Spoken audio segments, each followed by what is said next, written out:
What's up guys, IANDROIDCHRIS here, back with another video, and today I'm going to be doing a review on the A7 III, this camera right here.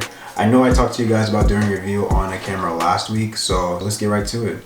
Alright guys, now the first three things that always come to my mind when it comes to cameras are functionality, reliability, and price point. Now with this not being my camera, and thanks to my good friend Rossi, the past couple months I've had a chance to test this beast, and I really gotta say, it covers all those three things.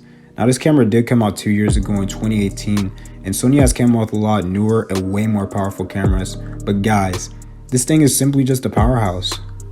Now first thing I want to cover is the body of the camera, and I do have to say, this camera has a really clean look. The colors are sleek and it has a comfortable grip on the side. The weight of the camera is also just right, so handling was never a problem. So at the top right side of the camera we have the power switch around the shutter button, two custom function buttons so you can set various actions within the settings. We also have the exposure adjustment wheel to add or remove exposure quicker, and last but not least, the mode dial, which allows you to switch through different modes. These modes include manual, custom 1 and 2, which allows you to customize the camera presets, movie mode, slow motion and quick motion mode, manual scene selection mode, intelligent auto, program auto, aperture priority, and last but not least, shutter priority. By the way, real quick, if you're using intelligent auto, the camera can auto detect up to 11 different modes. Here I've placed all the modes that it will automatically detect. Now if you're using manual scene selection, it will only allow you to choose from these 7 modes. Now moving to the upper back right side of the camera, we have a record button and an autofocus button for magnification, and we also have an exposure lock button which can be used as a monthly view button or an image grid button during playback. Moving down, we have a joystick and a function key to bring up modes and settings like autofocus and exposure compensation. Under that, we have a dial wheel for selecting and quick settings, along with an enter button in the middle of that. And at the very bottom, we have a playback button and a delete button, which can also be used as a custom key. Now on the left side of the viewfinder, we have another custom key button and a menu button, but also on the back, of course, there's a 3-inch touchscreen that can be tilted and it doesn't flip out, which I kind of didn't like. It really works well if you're getting low shots and you need an angle to see what's going on, but a flip feature would have definitely been great for those who like to film themselves. Now on the front of the camera, we have a custom function wheel, the flash, and the lens mount, which has a nice sharp red around it. At the bottom, you'll find the battery, and honestly, the camera really does hold up in long-term use. Estimated you get around 710 shots when using the screen and 610 when using the viewfinder. It will also give you 125 minutes when recording. Finally, let's move on to image quality, and guys, like I said earlier, this camera is a workhorse. Pictures come out so crisp and clear, and that's because of its 24 megapixel full frame sensor. It's also capable of capturing 4K video up to 30 frames per second.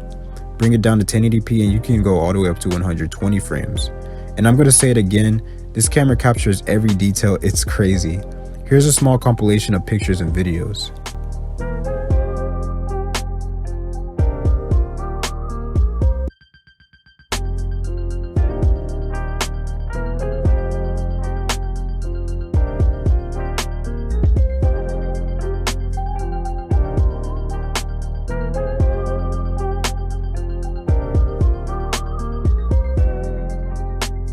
Now if you're wondering what type of lens we have attached to it, it's a Sony G Master 28 to 70mm wide angle lens.